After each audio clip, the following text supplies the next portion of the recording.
ओम दुर्गाय नमः। जय माता दी।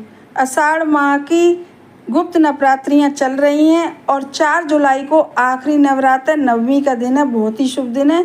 यदि इस दिन हम कोई उपाय करेंगे, कोई पूजा पाठ करेंगे किसी भी मनोकामना के लिए, तो वह अवश्य ही पूरी होगी, ऐसा देखा गया है। तो आज हम लेकर आए हैं बच्चों के विवाह के लिए बहुत ही अचूक उपाय।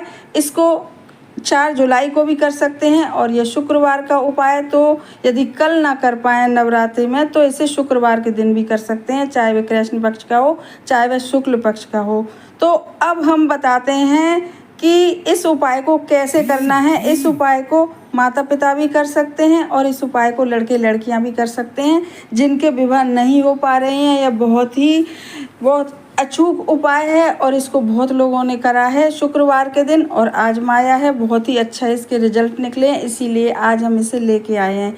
तो इस उपाय के लिए सामग्री की क्या क्या ज़रूरत है। इस उपाय के लिए 9 लौंग चाहिए और 2 इलायची चाहिए और 1 बतासा हो चाहे गुड़ हो और 1 मिट्टी का दिया और 2 कपूर के टुकड़े। और इस उपाय को शाम के समय जब सूर्य ढल जाए तब करना है, थोड़ी सी रात हो जाए तो इसलिए या तो तिल के तेल का दिया जलाएं या तो सरसों के तेल का दिया जलाएं और 1 कलश पानी का भर के रखना है, जैसा हम हमेशा बताते हैं।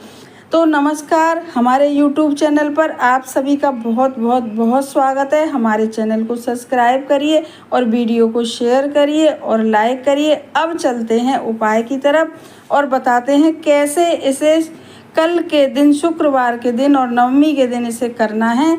शाम के समय आप स्नान आदि कर लें और स्नान आदि करने के बाद जो शाम का दिया जलाते हैं घरों में, तो तिल का तेल लें या तो सरसों का तेल लें आप और उसका दिया जलाएं सबसे पहले।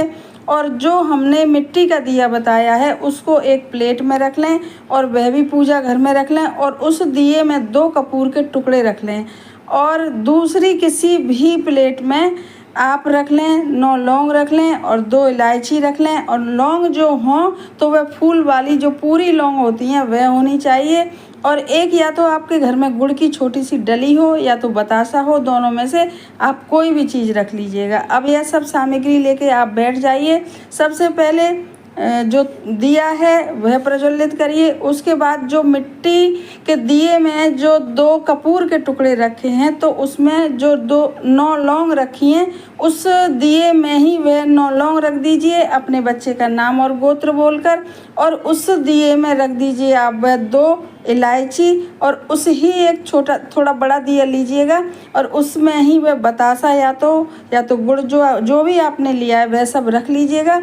और उस स्टील की किसी भी धातु की प्लेट में आपने उस मिट्टी के दिए को रखा है उसे प्रज्वलित कर लीजिएगा माचिस की सहायता से।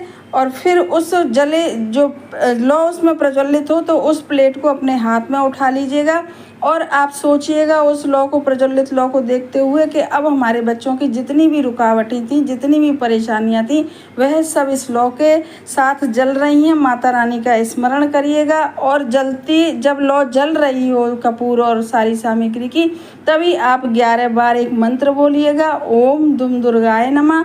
और माता रानी से जब आपने प्रार्थना कर ली है, जब तक वह लौ बुझे ना, जब तक आप उस प्लेट को अपने हाथ में रखिएगा। और जब वह लौ बुझ जाए और जब लौ उसकी जो है वो बुझ जाए तो जो राख बचेगी लौंग की और इलायची की और गुड़ या बतासा किसी की भी, कपूर की भी, तो आप जब वह ठंडी हो जाए तो उसको किसी कागज़ की पुड़िया में बांध लीजिएगा। और बांधने के बाद अपने पूजा घर में ही किसी भी कोने में एक साइड उसे रख दीजिएगा। और जब आपके बच्चों का विवाह हो जाए तो उस पुड़िया को खोल के या तो पीपल के पेड़ के नीचे रख दीजिएगा या तो किसी माता रानी के मंदिर के बाहर रखाइएगा। और जो पानी का कलश है उसे रात भर ऐसे ही रखा रहने दीजिएगा। जब दूसरे दिन आप शनिवार की सुबह स्नान आदि कर लें तो उस कलश के पानी को या तो तुलसी जी में सिरा दीजिएगा या किसी भी पेड़ पौधे में सिरा दीजिएगा। इस तरीके से ये पूरा उपाय संपन्न हुआ।